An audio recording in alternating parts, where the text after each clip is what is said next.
You know, last night in Paris, where this horrible act happened last week, in an act of defiance, the people of Paris returned to their streets.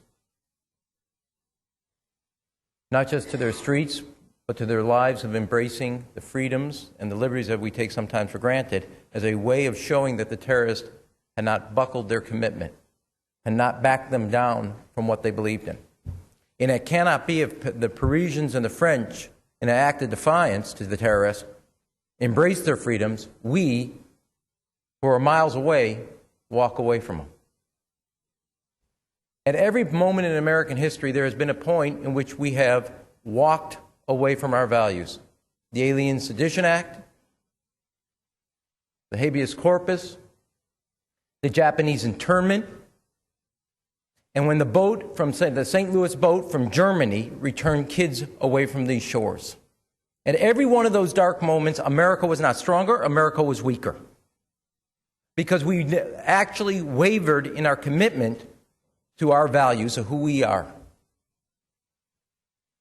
And for those who talk about putting a pause on our values, what built this country wasn't putting a pause on our values and our freedoms and our ideals. It was doubling down and committing to those values, because that is why America is still a beacon of hope. It's why that family saw in Chicago what my grandfather, parents, my great-grandparents saw in Chicago.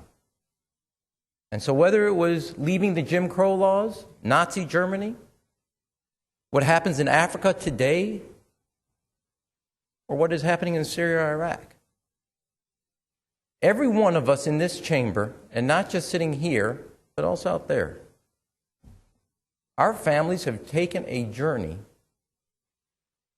not just to a place, but to a set of ideas, a set of values. And it cannot be at this moment where those in France have the courage to commit themselves to their values that we are weakened and walk away from them.